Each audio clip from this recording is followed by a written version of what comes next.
Greetings, CinemaBlend fans, and welcome to HeroBlend number 163. And know that this is actually a very special show because we have an awesome announcement coming up at the end. That being said, if you are like me, you are currently counting down the 15 days until the arrival of the Avengers Infinity War in theaters. So with all of that anticipation in mind, I wanted to use this entire episode as a kind of dedication to talking about the various heroes and villains that are going to be appearing in this movie, because as we've heard throughout all of the years of hype that have been leading up to this movie, which, by the way, has been a full decade at this point, we have heard that this is going to be the capstone that brings absolutely every single element of the Marvel Cinematic Universe together. I actually recently did a count. There are between 70 and 80 characters who are alive enough within the Marvel Cinematic Universe to potentially appear in this film. So, essentially, what I wanted to do with this episode is have you guys go into the comment section, name a hero or villain that you guys want to discuss within the kind of broader context of everything that is going on in Avengers Infinity War, discuss whether or not the character is going to appear, discuss what they have been up to, both since the beginning of the MCU until now, just kind of a broad-ranging conversation about basically what to expect from the various heroes and villains that are going to be appearing in this movie. I will just start just launching into the conversation while you guys kind of put your thoughts into the comments. I'm just going to start off with Black Panther, because obviously this is a character who we have been talking about since mid-February, because he has become arguably the most popular Marvel Cinematic Universe character as reflected by box office. It is now well over $1 billion. That happened a couple weeks ago. It is now the third highest grossing domestic hit of all time. So Black Panther is obviously going to be playing a significant role in the movie. We first met him in Civil War.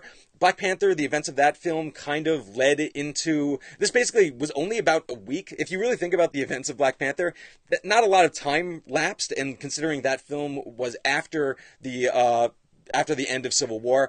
Basically, what we can expect from the character before the events of Avengers Infinity War is the fact that Wakanda has opened up its borders, which should have a fairly significant effect on the world.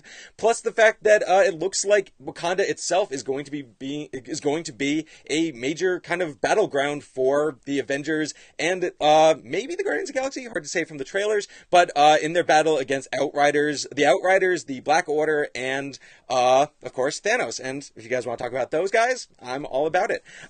We got first question from actually my sister, Julia Gonzalez, who asks, Spider-Man. Of course, Spider-Man is going to be playing an absolutely incredibly important part of this movie. There has been part of the hype of this film is just the fact that you're going to see the Avengers, the Guardians of the Galaxy, and Spider-Man all together on one playing field. Super, super cool. So to kind of reflect on where we've seen Peter Parker before Infinity War. Obviously, he made his debut in Civil War. We kind of got to know him as this kid living in Queens with his Aunt May, played by Marissa Tomei, and he's just a normal kid who is trying his best to essentially make himself worthy of earning a spot in the Avengers lineup. By the end of his adventure, despite the fact that he has gone through all this insane crap, dealing with the Vulture and dealing with pressure from Tony Stark, he does make the decision to reject the Iron Spider costume and continue being a friendly neighborhood Spider-Man. That being said, when Avengers Infinity War rolls around, I highly doubt that's going to still be the case. The reality is he's going to be needed as a superhero force living in New York to help stop Thanos, and that's why in all of the trailers so far, we've actually seen him donning the Iron Spider armor, which means that presumably there is going to be a segment of this movie where Spidey goes to Tony Stark and says, I need that Spidey suit now, please. So the next question comes from Sam Bates, who asks, is Loki still looking for Thanos? Interesting question. I'm not sure it's so much looking for Thanos as much as I wouldn't be surprised if Loki is trying to get as far away from Thanos as he can possibly get. I could imagine if I were Loki, I would be absolutely terrified of this guy. And if you think back to his history with the Marvel Cinematic Universe, there is very good reason why. If you think, going back to the first Avengers movie, Loki was operating as a agent of Thanos, essentially. He was given the Mind Stone within a special staff. He was sent to Earth to not only find the Tesseract, but usher in an alien invasion that would essentially take over the planet for Thanos. that didn't go exactly as planned. Loki not only got the Tesseract, but then lost it, but then he actually lost the Infinity Stone that Thanos gave him. So Infinity War would be a shorter movie if it weren't for Thanos, because he would have had one Infinity Stone already. He'd only have to search for 5 more. That's no longer the case. So Loki, honestly, there's been a lot of discussion about the various heroes and villains who might meet the end of their Marvel careers in this movie. I personally, if I'm like betting any amount of money on any character fully biting the bullet by the end of this film, it's Loki. It's because of that material that I just mentioned, but also the fact that if you remember the end of Thor Ragnarok, it looks like Loki has grabbed the Tesseract from Odin's treasure room, which, as confirmed by the trailers, but also in the post-credits scene, we see Thanos' giant ship, the Sanctuary 2, flying on top of the same ship that is holding Thor, Valkyrie, Hulk, Heimdall, and every single surviving member of Asgard. So I'm just gonna put it out there. I don't think Loki makes it really past the first quarter of this movie, and just given the fact that he is easily one of the most beloved characters in the Marvel Cinematic Universe, that's gonna hit hard. This next question comes from Destry Whitebull, who asks, who do you think will die? Well, that's just a wonderful segue. Thank you so much for that. Loki is number 1 on my kill list, and I think he's actually going to be meeting an extremely brutal end. I think, there is a still shot. I hope this isn't even spoilery at all, because if you guys have been paying as much attention to the marketing that I have, but there's that single shot of Proxima Midnight holding up her spear to Loki's head. I don't know if that spear is ultimately going through his head. I could see it coming. I could easily also see Thanos just taking Loki's hand in the palm of his, taking Loki's head in the palm of his hand and just crushing it like a meatball. Or, you don't crush meatballs. What the hell is that analogy?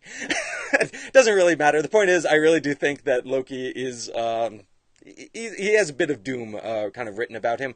That being said, I would not be surprised to see a lot of characters, if not all of the characters, potentially bite the bullet by the end of this film, because as mentioned by Gamora, Thanos' entire goal is to eliminate half the individuals in the universe. It's not really, in the comics, it's not even, it doesn't pick and choose who goes. It's just kind of a snap, they're all gone kind of thing, which is obviously a big deal. But honestly, it's just it seems that the way that Avengers Infinity War is setting up for Avengers 4, there is going to be some kind of massive cliffhanger that is just hanging out in the ether, and it could easily be Thanos recreating the entire Marvel Cinematic Universe to the point where every single hero is just dead. I think that is totally I think that is a very real possibility, and then maybe the events of Avengers 4 reverse some of those deaths, maybe not all of them, so you still have the full kind of feeling of consequences from the events of Avengers Infinity War, but I mean, ultimately, we will be walking away from this blockbuster missing some heroes and villains. I think that is all guaranteed. The Russos and Christopher Marcus and Stephen McFeely, the writers of Avengers Infinity War, have talked about that at length. So this is going to be a film with real stakes. Not to mention, it needs to be noted that both Chris Evans and Chris Hemsworth have been talking extensively about the fact that this movie represents the end of their Marvel contracts. They signed deals back in, I want to say, 2009, 2010-ish. No, definitely 2010. And before the launches of their movies, Captain America: The First Avenger and Thor, obviously they've both had very long and successful runs in the Marvel Universe. But Avengers: Infinity War may be their time to come to an end. And in fact, actually, one thing that I actually just came to the realization of recently that I think is kind of fun and even kind of furthers the idea of potentially Captain America not being long for this universe is the fact that Chris Evans, if you really think about it, has actually been in a Marvel movie, has appeared on the big screen as Captain America every single year since his arrival in Captain America: The First Avenger.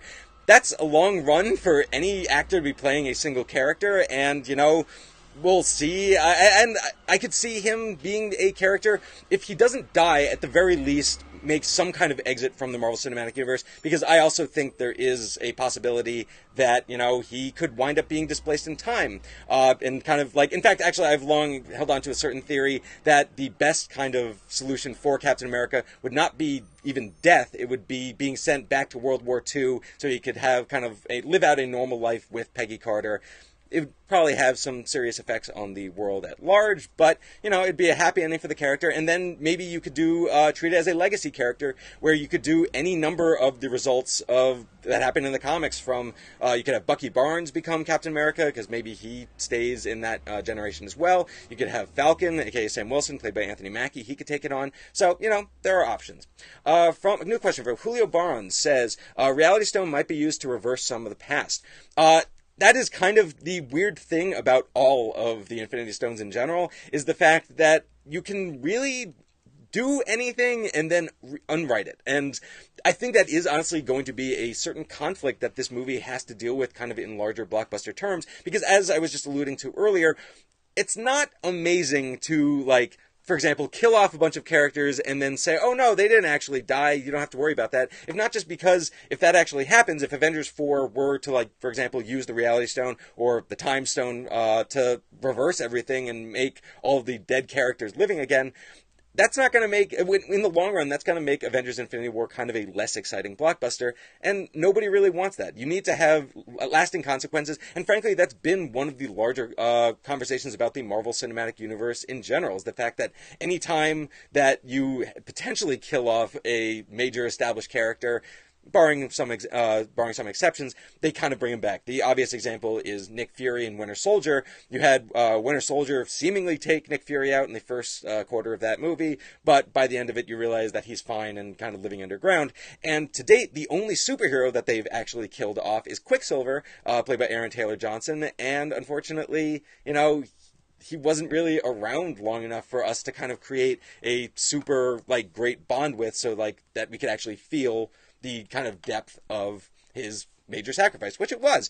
That being said, also, I just want to put it out there, is the fact that I'd actually really love to see Quicksilver make some kind of appearance in Avengers Infinity War. I am really, at this point, I am thinking that anything is on the table. I really think that any single character from the history of the Marvel Cinematic Universe, barring some exceptions, for example, we're not going to see Edward Norton. That's just not going to happen.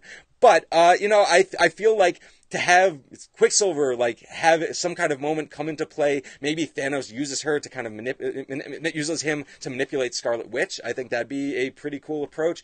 But really, I just kind of want some kind of larger usage of the Marvel Cinematic Universe, and I really am kind of looking forward to all of those kind of little essences and details. But at the same time, to get back to the larger point that I was trying to make, is that characters need to stay dead. When Phase 4 starts up, there needs to be a specific reason, for example, why they have not told us what all these titles are going to be. And also, I just don't want to feel the sense that any character is safe. I don't want to be, for example, I don't want to watch Avengers Infinity War, see, for example, Doctor Strange die, and then have in the back of my mind, is he really dead? Because, he just launched this franchise back in 2016, wound up being immensely successful, and, presumably he's going to be set up for a trilogy in the future of this universe, and so maybe they just bring him back, and that's not amazing strategy, because the Marvel there need to be serious consequences for the Marvel Cinematic Universe. I really just want to see some characters literally kind of, to put it bluntly, put in the dirt, and I just think that it'll make for a more entertaining experience. Now, unfortunately, we are running out of time, but it is time for our very special announcement, which is that this is actually not the end of HeroBlend for today, because starting today, and in fact, actually, we are going to be launching a link in the comment section right now, HeroBlend is expanding into a full hour-long podcast that will follow this show every single Thursday at approximately, I guess, 1 o'clock, within the 1 o'clock hour on iTunes, as mentioned. But right after this live show, this HeroBlend live show, we will be launching a new episode in which we will be continuing the conversation, and everything that was talked about here, we kind of talk about in length during the podcast. So during the first episode, we'd actually do a full 45 character, me and co-host Adrian Jones, CinemaBlend awesomeness, working together. We discussed 45 different characters that may or may not appear in the Marvel Cinematic Universe. It's a really fun conversation. Highly recommend checking it out and subscribing for next week's episode. Speaking of which, we will be back next week here on the CinemaBlend Facebook page, as always, at 1 p.m. PST, 4 p.m. EST. Lots of, as always, tons of comic books, movies, and television shows to talk about. So I hope you guys join me then, and I'll see you then. Have a good one.